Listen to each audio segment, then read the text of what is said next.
જે ખેડાણનો મુદ્દો હતો એ સાગબારા વર્સિસ ઉમરપાડા થઈ ગયો છે। હવે એવું તો શું થયું હતું કે જે ખેડાણનો મુદ્દો હતો એ ખેડાણનો મુદ્દો હટીને સાગબારા અને ઉમરપાડાના જે ખેડૂતો છે એ આમને સામને આવી ગયા છે। આખી ઘટના વિશે ભાજપના જે નેતા હતા લીલાબેન વસાવા, જેમણે ભાજપમાંથી રાજીનામું આપી દીધું હતું, તેમના દ્વારા આખી ઘટના વિશે ચૈતર વસાવાના જે પત્ની છે તેમને માહિતી આપવામાં આવી છે। આખી ઘટના શું છે, લીલાબેન વસાવા શું કહી રહ્યા છે, તેના વિશે વિગતે ચર્ચા કરવી છે। નમસ્કાર, તમે જોઈ રહ્યા છો ચક્રવાત ન્યૂઝ, હું આપની સાથે હેમંત।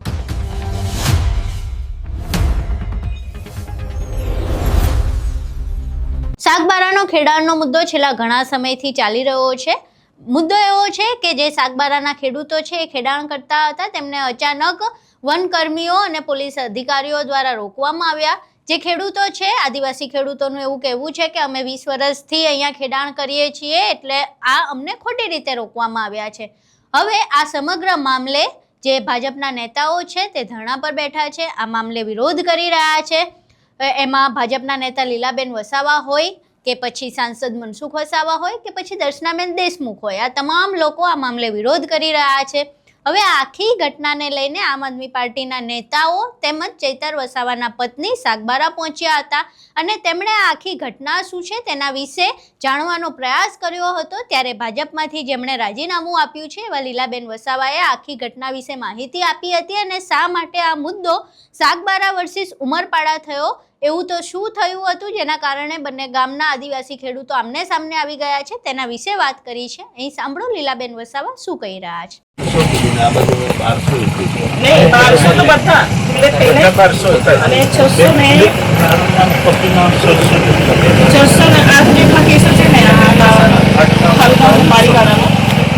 તમામ કોર્ટમાં ચાલે છે,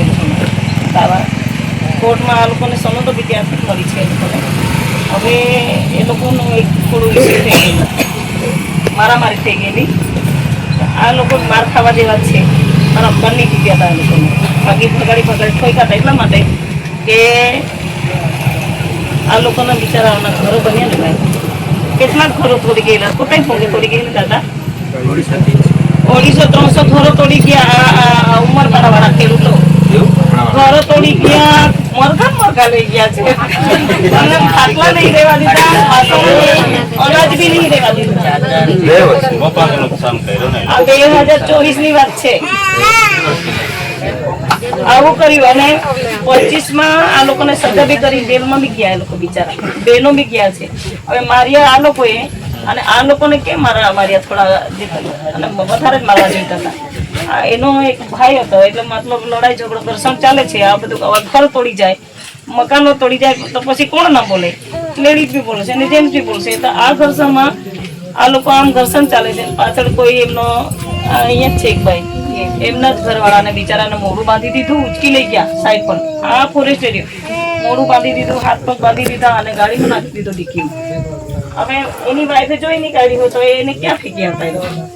આ ભાઈ કીધું તો મારા માં કોવાના લીધા હતા, આવી રીતે બહુ પાડી એટલે બધા દોડ્યા અને પછી ઘર્ષણ થઈ ગયું, માર્યા, એ લોકોને બી મારે, આ લોકોએ બી અરસપરસ થઈ ગયું। હવે ગુનો પહેલા કોણે કર્યો? આ લોકોએ કર્યો ને, હા, તો ગુનો તો દાખલ એમની સામે બી થાય ને। આ લોકોને ફરિયાદ બી નહીં લીધી, 2-2:30 વાગેલા ત્યાં સુધી આ લોકો મારે ત્યાં હતા, અમે ફરિયાદ નથી આપી અને પોલીસ સ્ટેશનમાં અમે ફોન કરેલા, બાકી કોઈ પડખે નહીં આવ્યું જે તે ઘડીએ બી।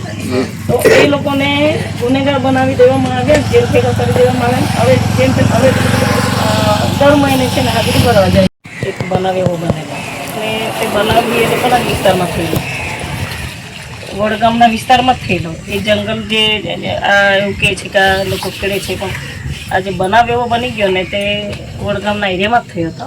12 વર્ષની છોકરી હતી અને એ બી કંઈ બકરીઓ ચારવાવાળી છોકરી હતી, ભેંસ ચારવાવાળી હતી છોકરી, તો એ બી ગોવાળિયાઓની હાથે ભેગા મળીને, હવે આપણે જોઈએ છીએ કે ભેગા મળીને ઢોરો ચારતા હોય, એમાં જે ગોવાળિયો હતો એ ગોવાળિયો મધ્યપ્રદેશ બાજુનો હતો।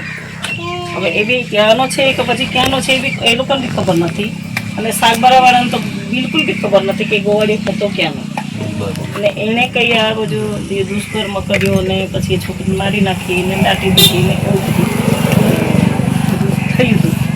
એમાં પેલો એની ધરપકડ બી થઈ ગઈ એને સજા બી થઈ ગઈ, 2 વર્ષમાં એ છૂટી બી ગયો છે, કેમ કે પુરાવા જ નથી મળ્યા.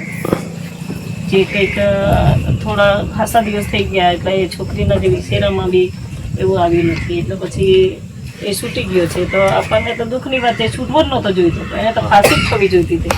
એવું આપણે બી ઈચ્છીએ છીએ કે કોઈની દીકરી હતી કે આપણી બી છોકરી હતી, બરાબર કે નહીં?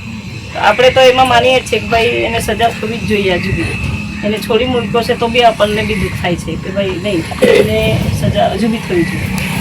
તો આ લોકોને આટલી વાતને લઈને એવું કહેવા માંગે છે કે આ ગોવાળીઓ સાગબારા તાલુકાના જે આપણે દોધનવાડી ગામ છે એ ઓળખાણવાળા એ લોકોએ કાઢી મૂક્યો હશે, કંઈ હશે આમ તમે, એટલે એ લોકોએ ઢોર ચાલતો તો એમાંથી કાઢી મૂક્યો. એટલે એક બહાદુરભાઈ કરીને છે દોધનવાડીના, એટલે એને કીધું કે ભાઈ તું મારો ઢોર ચાલજે ને, તો તું ચરાવવા જ આવેલો છે અને હું ગોવાળીઓ છે તો તું ઢોર ચાલજે.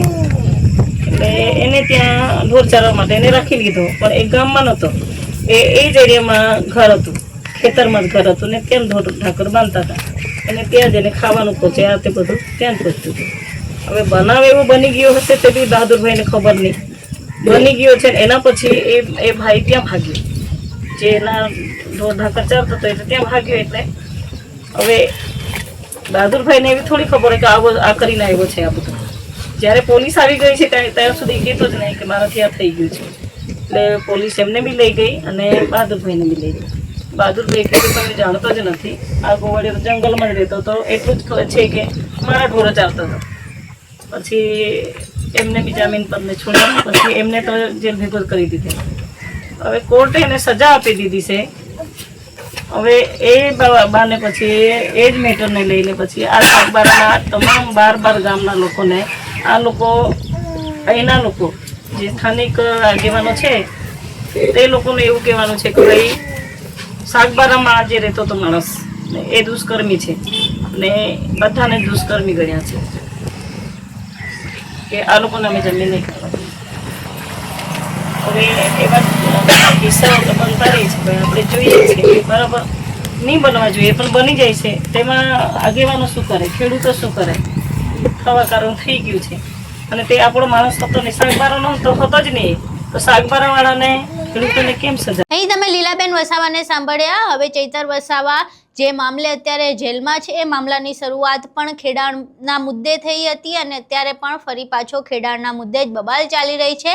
અને આ બબાલમાં સાગબારા વર્સિસ ઉમરપાડા થઈ રહ્યું છે. ક્યાંથી આ સમગ્ર મામલાની શરૂઆત થઈ હતી તેને લીલાબેન વસાવાએ આખી ઘટના વિશે સમજાવ્યું છે. અને આ જે લીલાબેન વસાવાએ માહિતી આપી છે તેને લઈને આમ આદમી પાર્ટીના નેતા હોય કે પછી ચૈતર વસાવાના પત્ની હોય, તે આખો જે મામલો છે સમજવાનો પ્રયાસ કરી રહ્યા હતા.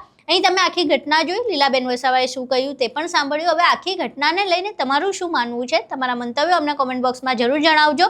ખેડાણનો મુદ્દો જે સાગબારા વર્સિસ ઉમરપાડા બની ગયો છે તેના વિશે પણ તમારા મંતવ્યો અમને કોમેન્ટ બોક્સમાં જરૂર જણાવજો. વિડીયો પસંદ આવ્યો હોય તો વિડીયોને લાઇક કરજો, શેર કરજો અને અમારી ચેનલને સબસ્ક્રાઇબ કરવાનું ભૂલશો નહીં. નમસ્કાર.